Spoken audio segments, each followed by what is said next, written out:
The following presentation is brought to you by Parousia. Please stay tuned at the end for more information about the many fine resources available from Parousia. In today's audio-only podcast, we hear Father Leo Patalinghug's presentation, Mary, Feminine Genius.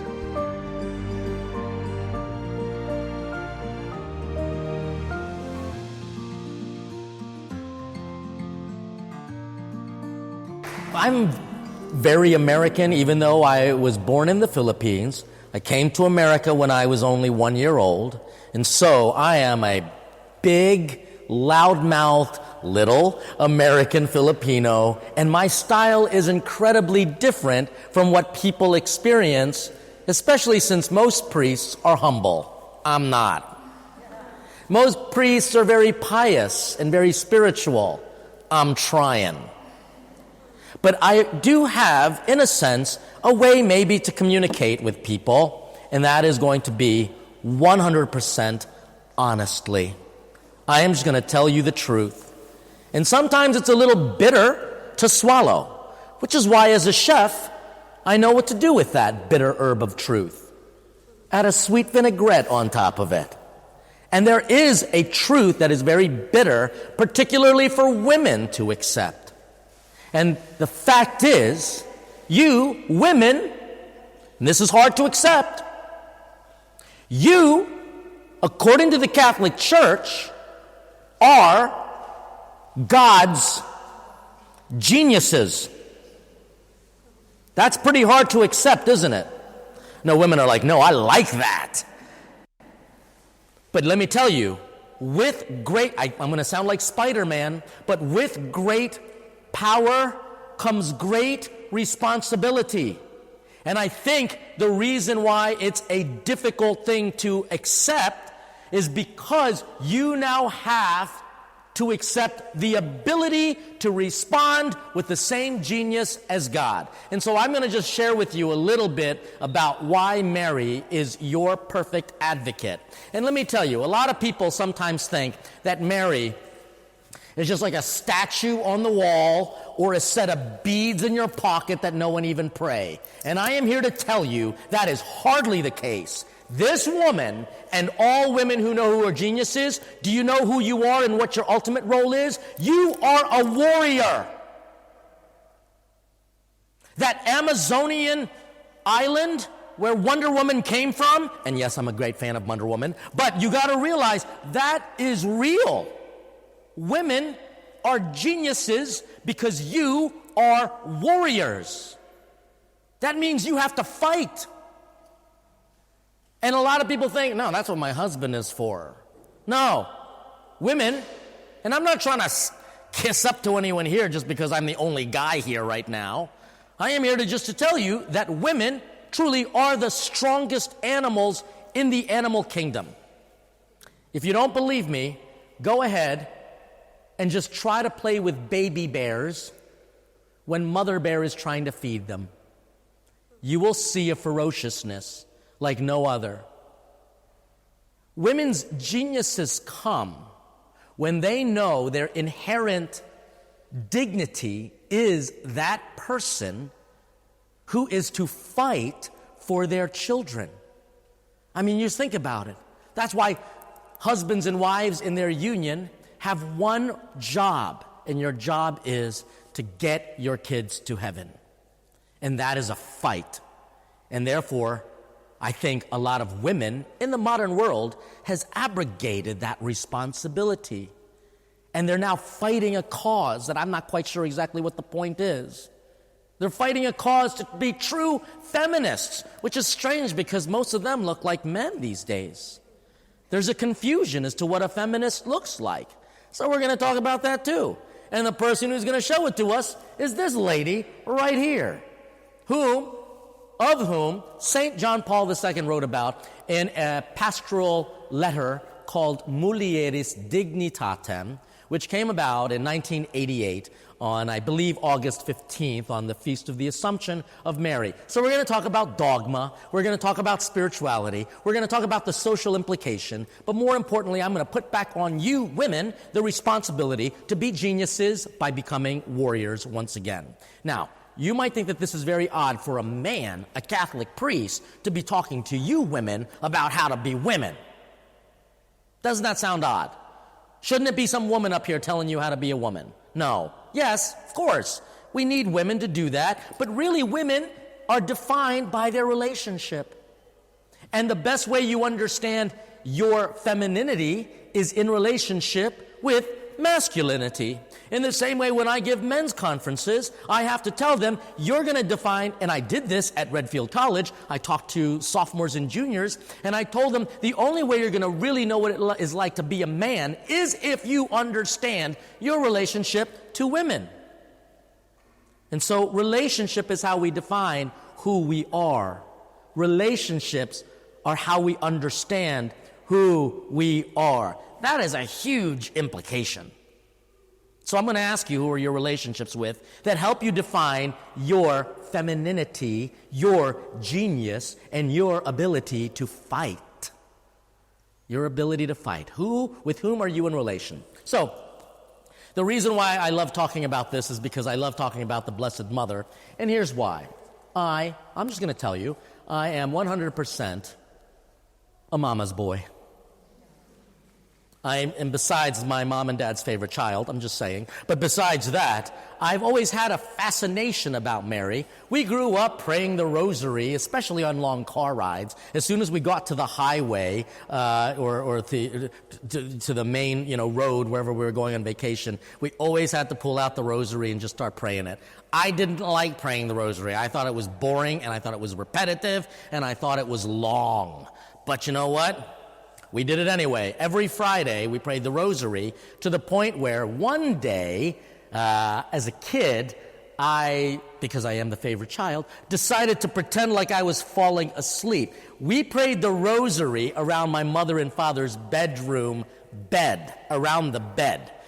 So we all prayed around the bed, knelt down. There was like a little altar area. And we'd always turn the lights off, light the candle. It made the shadows kind of dance. Kind of freaked me out a little bit as a kid. But I decided one day I was too tired to pray this long rosary, so I decided to fall asleep. Pretended to fall asleep. My brothers and sisters knew exactly what was going on, right? So because I am their favorite child, they put me to sleep on the bed. You know what? I actually fell asleep. And then I woke up in this dark room with these shadows of statues and a candle and all my family members praying around me. Hail Mary, full of grace. I literally thought I died. That's what I thought. I woke up screaming at the top of my lungs, but only now when I reflect on this as a priest, I think I shouldn't have been afraid because they and she was praying for me now and at the hour of my death. That's a great way to die. That's why St. Joseph is known as the patron saint of people who are dying. Why? Because he died in the graces of being prayed for by Mary, the Immaculate One, and Jesus, the one who's going to save him. That's a good way to die. If there's one thing that a real woman needs to be praying for, is that their children will live, not just in this life, but more importantly in the next. Because we know what the next life is, right? It's home. That's where our ultimate calling is, to get to heaven. That's where we're supposed to be going. And that's why, in a sense, Mary from heaven is literally praying for us to come home. And why do I know that? Because my mother is very similar to the Blessed Mother. I travel around this world, and even in the middle of the night, because my mom doesn't know how to add or take away time in the different time zones that I'm in, she'll call and say, "Is this Father Leo?" Like, "Yeah, Mom, what do you want? It's 4 o'clock in the morning." "Oh, is this the priest on TV who talks about the importance of family meals?" Like, yeah, Mom, what do you want? When are you coming home for dinner? That's what I'll get from my mother, right? Because my mom, and you kind of know this, if you're especially a mom, you know that there's nothing better in this world than having all of your family around your dinner table. Even if you hate cooking, I get it. There's nothing more comforting for a mom to feed her children. Where do you get this? You know, when I pay attention to boys and girls when they're growing up, and there's actually a project out there to try to give genderless toys to children to avoid gender stereotypes, it's so funny because they would give a boy like a little baby doll, and they would give a girl a fire truck or something like that, right? And these doctors never published this because it contradicted their premise that somehow they were just going to grow up in a genderless kind of way. Interestingly enough, the little boys launched these baby dolls into each other like you would with a fire truck. And what did these girls do? They tucked their little fire trucks into bed. They just acted like girls, and boys acted like boys. Are there at times confusion? No, it's not confusion. It's maybe a little understanding. Every now and then, I will do something that is very feminine, like feed the poor and be patient with people. In the same way, women sometimes act like men. I've seen you drive. So you can see that there's always going to be a little bit of everything in every one of us. Fact is, I have a feminine chromosome in me. I'm no doctor. My dad is. But I do know if I have a double Y chromosome, I'm a screwed individual. I need to have that XY chromosome, that X, which is you. And so I have a little bit of mom in me. But this idea of mothers wanting to feed and nurture children, it is something completely part of your genius. Because I don't know if you know this, but you are the only people in this world that feed children from the moment they're conceived. You have an ability to feed children from the moment they're conceived. And how do you do it? From yourself. This is why you are, in a sense, the genius of God. Because you can do something that only God can do. Bring life into this world and sustain it with yourself. Jesus says, "Eat my flesh, drink my blood." What women literally do is that for their children. Feed their children from themselves. That's amazing. I can put a baby up to my nipple. Nothing ain't gonna come out of that. But for you, by some biological design, your biology was created by theology. Your biology was created by the logos theo, the logic of God. And as Adam had the responsibility to provide for his wife, the responsibility in a sense becomes more natural to women to provide for your children from the moment they were conceived. So I've always had a little bit of a fascination about women because I'm a guy. But my love for Mary, even though I hated church, I always had kind of maybe a deep respect for the Virgin Mary. She was pretty. And who doesn't want to have a loving mother? And also, I know her as the one holding the child Jesus. And for me as a kid, that meant Christmas. Couldn't be that bad. Who doesn't like Christmas? Even non-Christians like Christmas. Thank God for Christianity, by the way. We have these times in our life called the holidays when everyone is Christian. I mean, even like non-Christians are putting up statues of the nativity scene. Like Protestants have idols now in front of their yard with the nativity scene. Everyone is nicer to each other. I love Christmas. It's the great gift that motherhood provides. But my appreciation on a theological level really took root when I studied at the Marianum. You see, I was sent to the North American College in Rome, and I was asked to study Mariology, which a lot of people don't know what it is, but it's the study of Mary in the life of Christ. So what I want to do is share with you how excited I was about this, simply because I didn't realize how powerful Mary is. So Mary and the study of Mariology, the relationship of Mary to Jesus and the church. It's bigger than you think. It's more than a statue or beads. It's about a mystical relationship. And when I started these courses, I was nervous because all of my classes were taught in the Italian language. And I had studied Italian, but I knew I needed to focus because, I don't know about you, whenever I hear people speak Italian, for whatever reason, I just get hungry. So I really needed to focus. So I'm standing there with my laptop, and this was in the early 90s, and so I was really up to date with technology because I'm a good Asian. But I was really just kind of ready for take this class. And in comes this professor who I had already read some of his books. Brilliant man, super frightening how smart he is. He walked in and I said, I am going to like this class. Because I realized when he walked in, I was taller than he was. So it was really awesome. And he gets up there and he leans up on his podium and he goes like this. Maria, which means, oh, bravi, you speak Italian. I'm very glad, very good. Okay, and he goes, Virgine, Madre.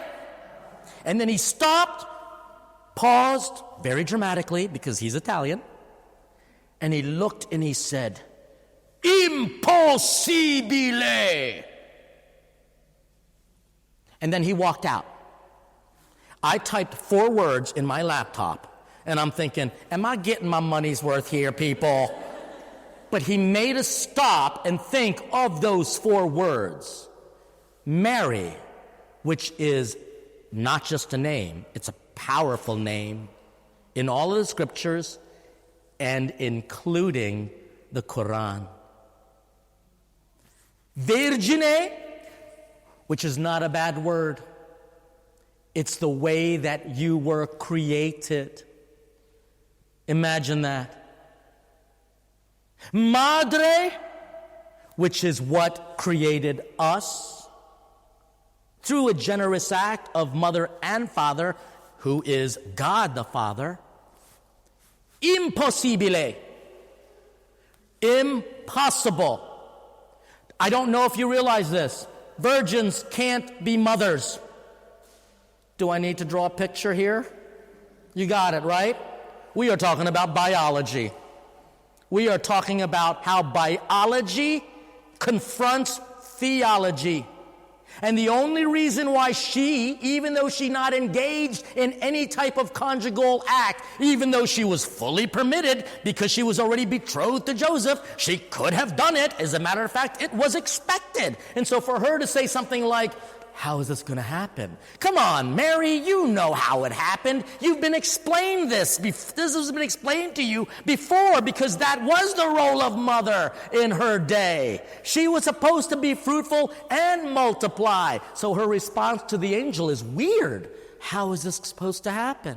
And the angel, kind of knowing that she was reserved for God, explains to her that word impossible. The angel Gabriel says, nothing is impossible with God.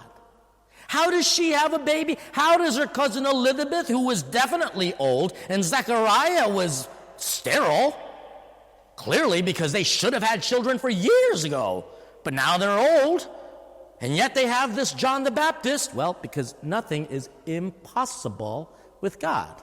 And look at that word, possible. It comes from the Latin potere, posuit. If you keep conjugating it, that's where we get the word potential. It's also where we get the word potent. And basically the angel is saying to Mary, God is not impotent. God is omnipotent. That's powerful. How are you going to have a baby even if you don't conceive? Well, it's because God ain't impotent. God can do anything. God can even work through biology. I mean, look at some miracles.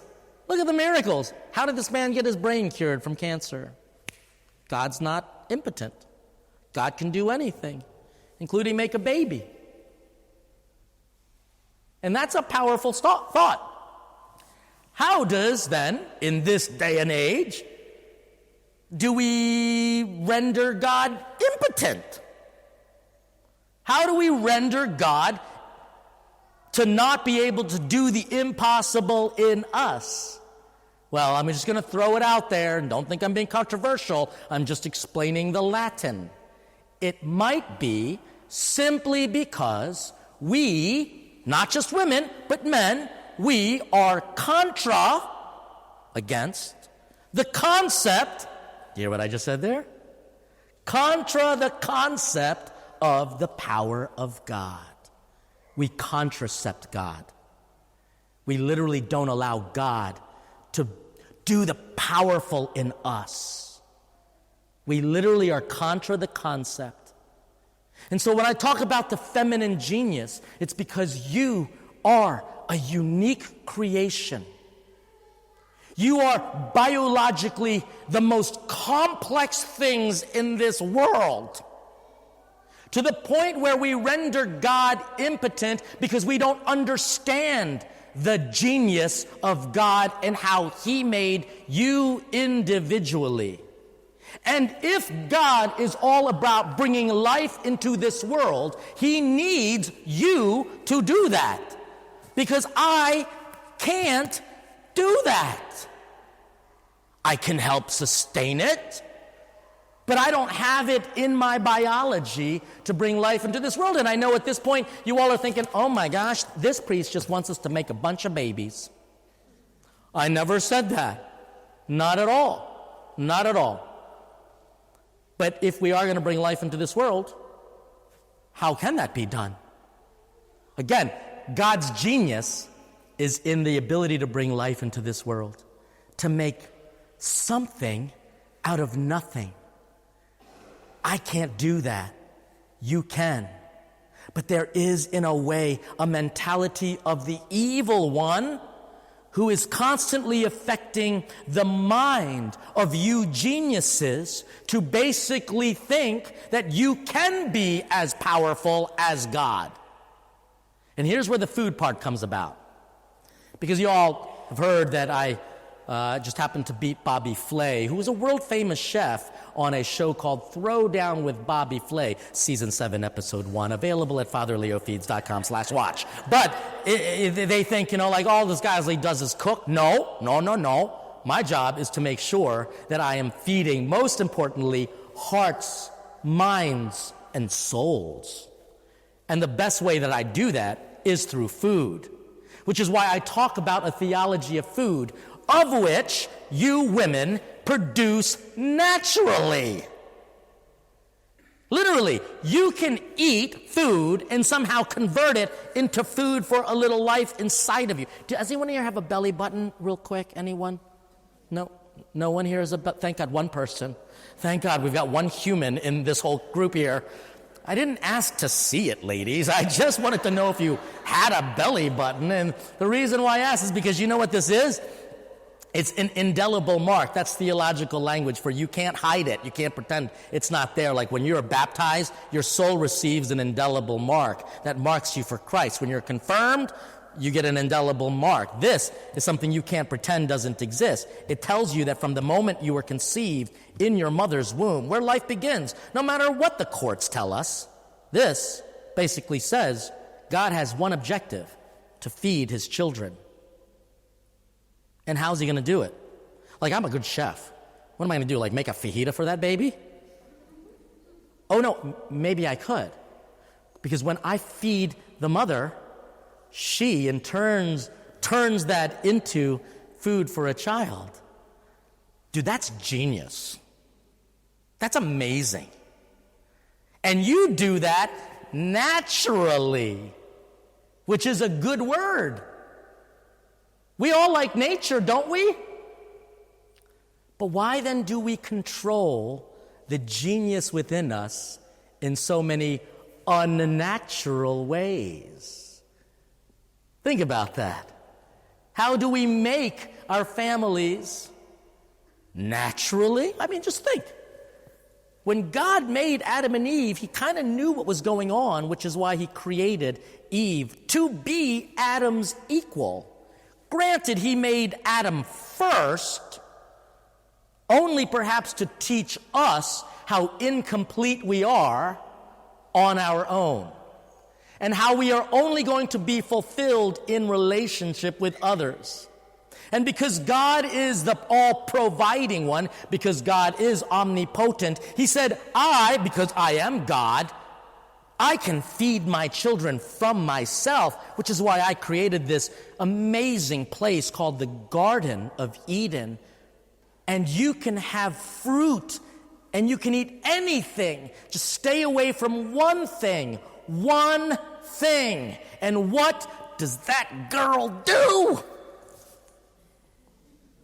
Eve eats it up.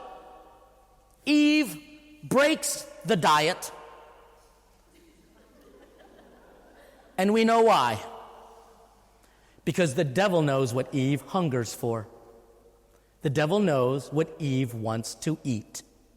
So the devil took the forbidden fruit and dunked it in chocolate.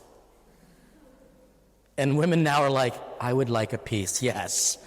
Yeah, the devil knows. Well, maybe it wasn't chocolate, but maybe it's something that you hunger for. But look, I'm going to get to the point here about women, but I want you to know that you're not the only one who screwed this up. Because at that point, what did Eve do? She presented it to Adam, and Adam got hungry. Because the devil knows exactly what Adam hungers for. You all women, you know what Adams want. Oh yeah, you know exactly what they crave. So the devil simply took that forbidden fruit for Adam and wrapped it in bacon and then dunked it in Viagra-infused barbecue sauce. And you're all thinking, oh my God, did this priest just say Viagra? With the Blessed Sacrament right behind him? Yes, I did, for a few reasons. One, it ain't a bad word, is it? No, we hear about it all the time. These 30-second commercials in between sport games, these 30-second commercials in between the news, at least in America, constantly this message put on the back burner of our brain, and we don't even digest and process what that message is. It's all just going back in the back of our brain, and basically I can talk about it because it's not a sin. It's not a sin. In fact, the Catholic Church teaches that perhaps it can be a helpful tool to strengthen the physical unitive aspect of married love. If you pay attention to the commercial, the guys always have a ring on their wedding finger. So technically, it won't be a sin if used within the context of a sacred commitment to each other. So maybe it's a gift that God gave to the medical scientific community so that husbands can continue to love their wives powerfully, but if it lasts longer than 6 hours, please consult a physician. But here's the ultimate reason why I can talk about it. It's food. It's food. A guy puts it into his mouth, eats it, and he becomes what he eats. Omnipotent. But the women have something very similar. They pop it in their mouth, and they become so powerful. They will say, and now, God, I will tell you when I want to have a baby. Isn't this interesting? Think about this. There is a bite-sized forbidden-ish, I didn't say it was forbidden, but it's forbidden-ish, because everything is good if you're using it for theological purposes, but we don't. We use them only for biological purposes because our psychology is influenced by sociology, and we don't consider what we're putting into our mouths for theological reasons. So that basically means men are taking their pill and their potency level skyrockets. Women take their pill and their fertility decreases. And so you get this combination of confusion. Men are at this level, women are at this level, and guess what doesn't happen? Communication of the body. Communion of the body. Human sexuality is nothing to be afraid of. That all it is information, a type of a language. It's a communication. And so what's happening right now is that women are communicating with their bodies because you are geniuses. We established that fact. Because you can do things that only God can do. But you've rendered yourself impotent because we are contra the concept of life. To the point where now women hide behind a term called pro-choice. So I just want to say something here, and please don't get me wrong. You were all at a women's conference in a Catholic church. Some of you might not be Catholic. Some of you might be at a minimal level of Catholicism. You just came because you thought I was going to cook for you. But that's okay. I am going to continue to feed you, even if it is the bitter herbs of truth. Because, Kenya, I'm just one of these priests that don't like to fluff around the issue. But I'm not going to hit you over the head with it, but it's just kind of an interesting thing that a lot of people will hear me say and sometimes misunderstand. I will tell you, I am a unique priest in that I am one. Now, if this is getting quoted, you've got to do the full quote, okay? I am 100% pro-choice, but I didn't say I was pro-abortion. I said I'm pro-choice because you are free to decide for yourself. But let's admit that there are a lot of people who don't know the truth, so their decision is not a good one. I mean, if you don't know what the other side of the story teaches, how can you make a good, honest decision? So what I want to do is provide for you the information so that you can be free to choose yourself. And again, I didn't say I was pro-abortion, and some people will say, well, it's not a baby you're killing anyway, it's just a fetus. And I said, well, then listen to that word fetus, because in Latin all it means is small person. Thank you very much. We got to know what we're choosing. We have to know what we're choosing. Because you have to make a decision, and that word decision is what I want you to focus on. You got to decide to be geniuses. And that word decision comes from the Latin verb cidere. De, to mean to, from, with, of. Cidere, a verb that means to kill. So if you commit a homocidere, you commit homicide, killing of homo, man. You commit a suicidere, you commit a killing of sui, self. If you commit a decidere, you literally kill an issue. In America, we have that language. Kill a bill is what we say in Congress, which means make a decision. And so you got to know, you see where I'm going with this. You are free to choose. But what are you choosing? Is it going to be life and death? Now, this puts a tremendous amount of responsibility on you, doesn't it? Which is why you're the geniuses. You are geniuses because you have the power to choose. No one else can force that on you. But we just have to be aware of what it all means. And therefore, you, by your choice, become more like God, who is not only omnipotent and omniscient, all-knowing, but also omnibenevolent, all-loving. That comes naturally to you. It doesn't come naturally for guys. And trust me, when I do a men's conference, I say the exact same thing. And they all say, please, Father Leo, don't tell my wife this, okay? Don't tell my wife she is all-knowing. But it's true. A mother instinctively knows things. I don't know where it comes from. They just know things. Maybe it's because mother and child were so intimately united that the child, thoughts and feelings, literally becomes a part of who they are, and that child's thoughts and feelings come from her, which makes them all loving. My dad loves me. There is no doubt about it, because I am the favorite child. But no one can love me more than a mother loves me. Truly. There is no one else that can love me more. And my mother reminds me of that all the time. She'll always say things like this, you don't only know. And I keep telling her, you're right, but I'm sure you're going to try to tell me, right? She will always be the first one to say that no one can love, because I come from her. And in this day and age, you know what that makes you? Beautiful.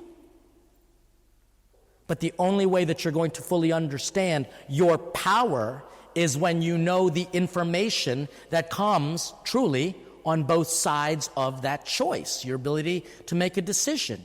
And unfortunately, the devil, who is real, because he or she, and I like to be inclusive when I talk about the devil, loves to tell us lies that look so good.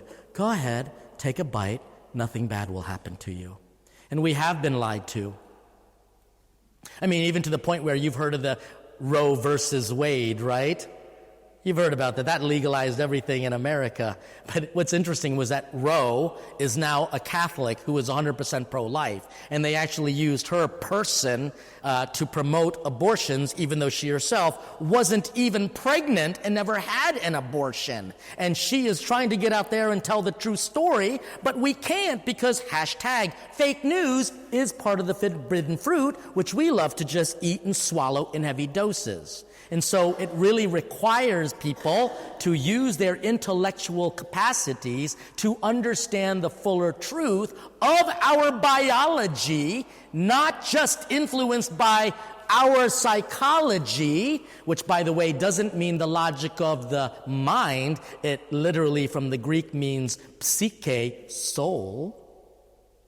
Our psychology is infected with the venom of the forbidden fruit, very present in sociology. We almost make the vote of the people our moral obligation, which contradicts biology. So, for example, if I told you, let's take a vote, ladies, who thinks that eating Krispy Kreme ice cream and donuts 5 times a day will help us lose weight? Let's take a vote. And we all vote, yes, it does.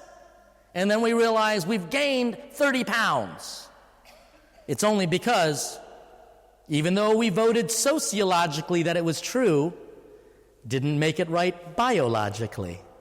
Didn't make it true biologically. Because sociology should be influenced by theology, not the other way around. So where are we getting our information? Because that is the key. Your genius comes in how you process information to the point where you can actually provide formation. You literally form. Isaiah, I formed you in the palm of my hand, and I knew you before you even existed. And yet you form a child in you. This is no small matter, which is why you are truly the geniuses to the point where I became a priest, where I received, ready, formation from a boy to become a man of God, to be formed into a priest. I call that institution alma mater, our mother. And believe me, I have a great respect and a love for my alma mater, because it was there that I learned who Mary is. She is the Immaculate Conception, which is a dogma. And you're thinking, oh yeah, but that's not in the Bible. That is bull malarkey. She is the Immaculate Conception, because the fact is God doesn't create people to be sinful. The first Immaculate Conception was named Adam and Eve. They were conceived in purity, which is our job. And so all Mary is the new Eve, because Adam is represented in the new Adam named Jesus Christ. So we're talking theology here, that we're called to be made pure. We're called to be pure. And if there's one thing that moms do best, is they love to clean their children.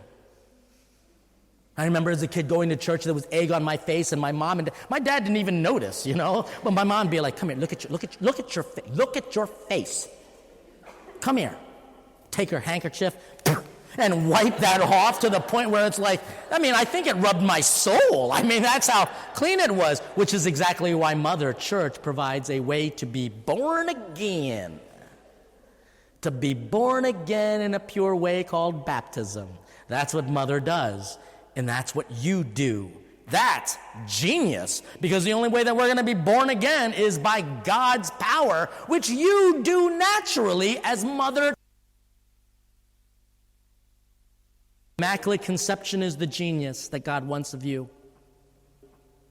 And then the other dogma that we have, actually the first dogma that we have is actually from the council, where we say that Mary is the Theotokos, the God-bearer. It's kind of an impressive line, because we say, if Jesus was God, then guess what? Mary, the mother of Jesus, is the mother of God. And a lot of people just can't put those two and two together. But it was interesting, because Mary was the person that the early council fathers used to describe the divinity of Jesus. At the center of the debate, who is this Jesus guy? Guess who they had to talk to? Well, guess who they had to understand? Mary, the mother. Trust me, ladies, if you want to get to know me, ask my mother. She will tell you everything. That's why Mary is known as the one who will use the words of Hannah thousands of years earlier, and she will reprise those words of Hannah and say in Luke's gospel, Magnificat anima mea Domini. My soul magnifies the greatness of the Lord. So you think about that word magnify, and it reminds me of when I was a kid. My mom and dad gave me a spy kit for Christmas, and I loved that magnifying glass. It was my favorite thing ever. The little insects in front of me hated it, but I loved that thing, because you know what a magnifying glass can do. And I am a boy, and therefore a natural pyrotechnic. But the idea of just having this magnifying glass, because it can take the power of the sun and literally focus it in such a way that you could feel the effects of the sun in a focused way, to the point where it could burn you. So if Mary and her soul can magnify God, guess what it can do? It could take the omnipotence of God and focus it in such a way that will feel the omniscience and the omnibenevolence, not so that it burns people when they come into contact with their soul, but it literally, Mary, can take the power of God and make you feel God, literally love you, to the point of, ready for this? Cuddle you. That's what Mary did. She took the power of God and made you feel it like a little baby in a manger in Bethlehem. Because everyone thought that God is going to be mad at us. He's going to come and he's going to be really mad. Nope. God came in the love of an unconditional child. That's what Mary's soul does. That's why Theotokos, the mother of God, is the first dogma. The second dogma that came about in the 1800s, 1854 actually, was the Immaculate Conception. The third dogma that we have is in the 1900s, the 20th century. It's the dogma of the Assumption of Mary into heaven. It's unique because it says that Mary, having done the will of God, not just in her soul, but in her body, because she made all the right choices, went to heaven, soul and body into heaven. And people ask, now where is that in the Bible? Well, it's kind of evidenced actually in the book of Revelations. But more importantly, it makes sense on a, how shall I say, a level of common sense. Common sense. I remember going into a conference for different church leaders. I was studying to become a little chaplain for a hospital. And there were, all the seats were taken, so I just sat next to a woman who was a minister of the Church of AME, African Methodist Episcopalian. Beautiful, attractive black woman, but she was dressed in the same outfit that I was wearing, my Roman collar like this, but she had a skirt on, and I was just so embarrassing to be wearing the same thing she was. Oh my gosh, right? So we sit next to each other, and we're just talking, and she says, Brother Leo, because, I can't be Father Leo. She said, what do you do? And I said, well, I'm actually finishing my degree in Rome. She goes, oh, in Rome, what are you studying? And I said, Mariology, and she could see. She was like, why are you studying that? And I said, well, because Mary was the first Christian. She goes, what do you mean by that? And let me tell you, remember, I told you, I'm a mama's boy. You do not say anything negative about the Blessed Mother to me. I just jumped right in there and I said, she was the first Christian. She was the first to say yes to Jesus Christ as her Lord and Savior. I'm starting to sound like a Baptist preacher. Didn't I sound like one right now? And I said, she accepted Jesus Christ. She brought life into this world. She followed that little boy wherever he went, even to the point of following him to the cross. And you better believe that if she gave life to Jesus on earth, he will give her eternal life in heaven. And she looked at me and she said, preach it, Brother Leo. Preach it, Brother Leo.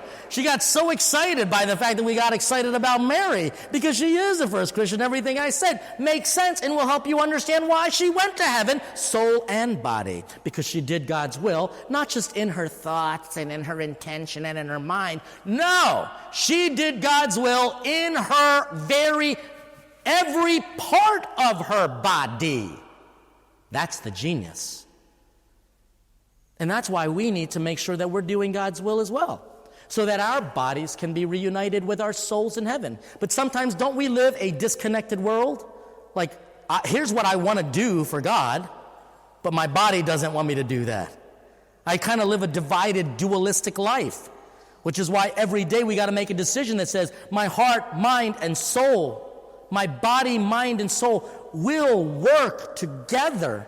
By the way, ladies, I was told in kind of like pious tradition that the body that you have in heaven is the body that you will have or have had when you were 33 years old, simply because that's the perfect age, that's the age that Jesus died, right? So pious legend is that we're going to have our bodies when we were 33, which is why when I was 32, I did push-ups and sit-ups every day of my life.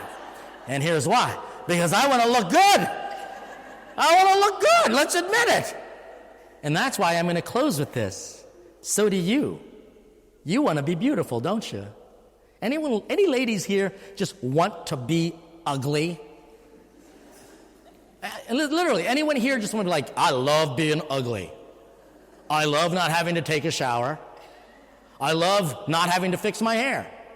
I mean, every now and then it's great to be lazy. But even in your laziness, you're like, oh, I'm just going to be lazy. Cut my hair, put it up in a bun, and you still look good. As opposed to a guy who naturally, you got to work hard to clean him up, right? It just comes naturally for us to need someone to pull that beauty out of us because it comes so naturally to you, which is the genius. We can't see. Just think about life. When you first gave birth to that child, your spouse, your husband, I'm sure goes, that needs to get cleaned up, And you said, oh my gosh, look at that beautiful slimy thing. You can see beauty more clearly than we can. I mean, that baby, you knew it was beautiful. It looked like an alien chicken nugget, but it was beautiful. Because you know it is a reflection of you. And only when a man is a gentleman, a true gentleman, can they see things the way you do and say, man, that is a beautiful baby. But when a man is not gentle, because he has forgotten that he is also connected to the feminine genius. And if guys were here right now, they'd be like, wait a minute, Father Leo, are you saying I got to get in touch with my feminine side? I'm not saying you need to be in touch with your feminine side. That would be just kind of odd. But you do have to get in touch with your Marian side. You got to be in touch with Mary. Remember why? Because we define ourselves by our relationships. We define ourselves by our relationships, and I told those young men at Redfield College, you will only know what it's like to be a true man when you're connected to the true woman who is Mary, the genius for whom you have as a role model, not as a statue on a wall or a set of beads in your pockets, but as a real person who has one desire, to feed you the blessed fruit, because we have all eaten of the forbidden fruit. And it is from her that we can have the antidote and the remedy for the poison that we've all eaten. Because we have all made, like Adam and Eve, a bad choice with how we are going to feed our minds, bodies, and souls. We have to approach life not acting as if feminism is to compete against masculinity, but to complete it. Complete, not compete against it. Because we are only going to understand our genius qualities if we are in an authentic relationship as she was to God. We hope you've enjoyed this presentation brought to you by Parousia. Parousia is an Australian-based apostolate bringing you the best in Catholic formation resources. Visit the website at www.parousia.org.